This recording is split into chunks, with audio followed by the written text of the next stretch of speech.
to stop. We just have to stand still and let God do His work. So by this time, chapter 3, verse 17, 18, 19, ito ang kalalagayan ni Habakkuk. Just tatlong bagay that we're going to see, and I hope to finish in time. Una po, makita natin, wrestling to worship. First, let's consider verse 17, a recognition of reality. A recognition of reality. Makita natin yung verse 17. Again, sinasabi ni Habakkuk, although the fig tree shall not blossom, neither shall fruit be in the vines, the labor of the olive shall fail, and the field shall yield no meat. The flock shall be cut off from the fold, and there shall be no herd in the stalls. What is this? This is not a recognition. This is not an apprehension. This is not also a resignation na okay, wala na. Lahat mawawala. There will be devastation, there will be destruction. Binabanggit dito ni Habakkuk, the figs and the grapes. These are the luxuries, these are the delicacies in that region. Figs, halos lahat kasama may figs. Yung grapes, doon nanggagaling yung wine. That's a luxury. Binabanggit niya olives and the wheat. You know, olives are also necessities. Wheat is where your bread would come from. This will be your necessities. And then binabanggit ni Habakkuk, mawawala din all the flocks and the herds.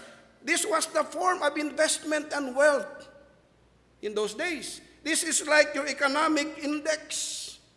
And by the way, lahat ito ay wawawaray na ako. Lahat ito, waray-waray po tayo. Lahat ito ay masisira, kukunin. The picture is gloomy. The picture is dark. And by the way, these were the things that God has prospered His people. The same things that turned the hearts of His people away from Him. Kasi pag binibless tayo, nakakalimot tayo. Right? Wala, nakakalimot tayo. We enjoy the blessings, we forget the blessor. And so all of this will be gone. That's why sinasabi ko sa Vietnam that prosperity is more dangerous than persecution. Nothing promising here, nothing positive here. The coming reality that Habakkuk is recognizing is that all of the things na naging mahalaga sa kanila ay kukunin. What is here? What's the point here? Habakkuk is recognizing reality. Minsan, we are so idealistic, we fail to be realistic. Quickly, one reality, the world is perverted. We find that in chapter 1, verse 2 to 4, binasa po natin, yung burden ni Habakkuk, yung nakikita niya, yung kasalanan sa kanyang palibot. But the reality is, we live in a dark world.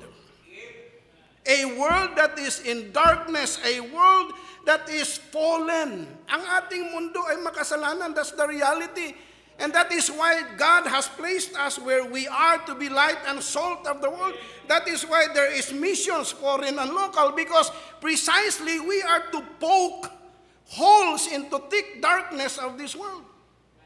So the reality is, huwag tayo magtaka. Bakit ang krimen ang tindi, yung perversion ang tindi. We live in a world that is perverted. Forget LGBT.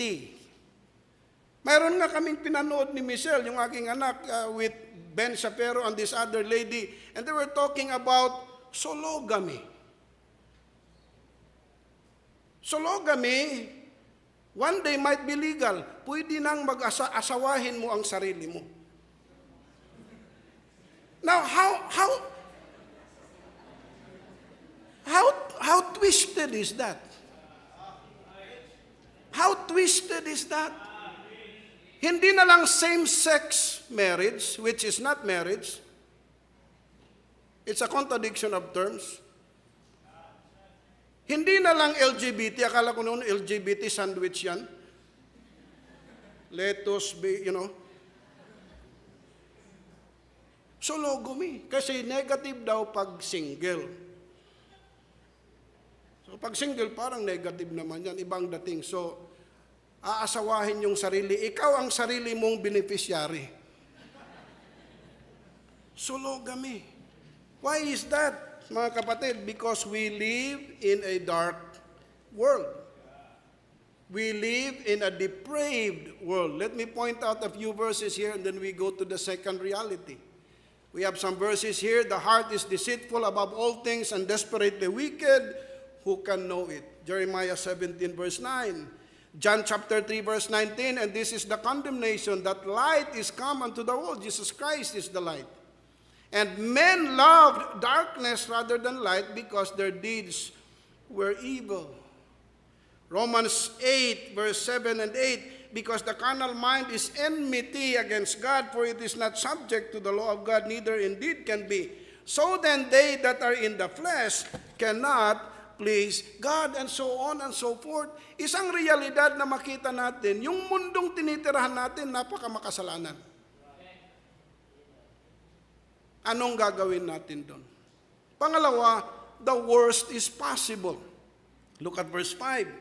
Behold ye among the heathen and regard and wonder marvelously, for I will work in you a work in your days which you will not believe, though it be told you. Now we've seen calamities that would be unbelievable. Nalala ko nung nagyulanda. Pumunta sila Pastor Tuquero sa Tacloban. We went there also. Now that we thought something like that could not happen. Dinaanan tayo ng pandemic. We would not imagine the worst would be possible. We're not immune to calamities. So for sure, nung sila Jeremiah, all the prophets were warning Judah, warning Jerusalem. They said, no, it's not going to happen. Everything will continue as it is, just like the mockers in the last day saying, where is the promise of His coming?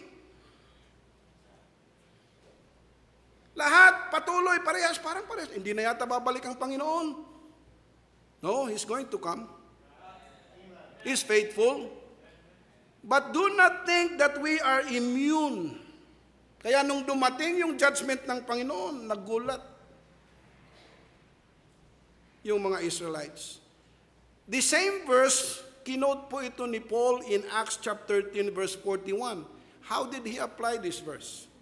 Acts 13:31, sabi ni Paul, behold ye despisers and wonder and perish, for I work a work in your days, a work which ye shall in no wise believe, though a man declare it unto you. Now what is this? What is Paul talking about there?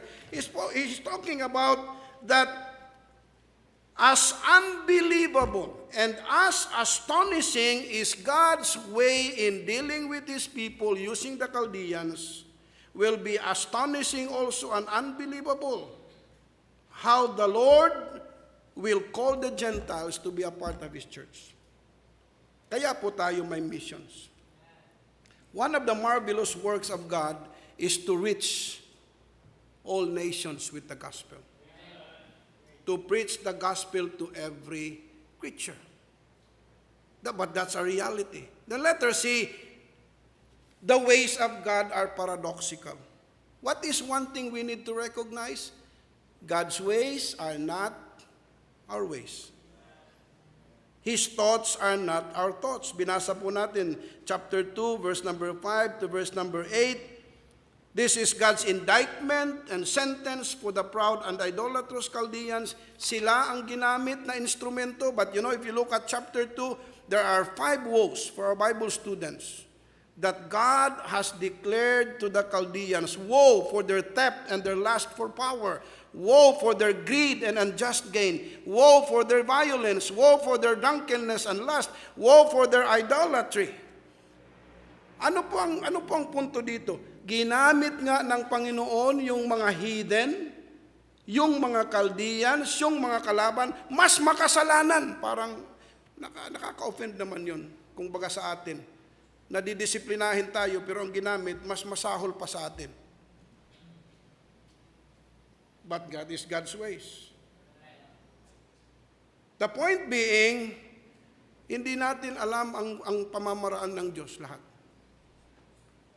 Isaiah chapter 55, verse 8 and 9, familiar verses, "For my thoughts are not your thoughts, neither are your ways my ways, saith the Lord.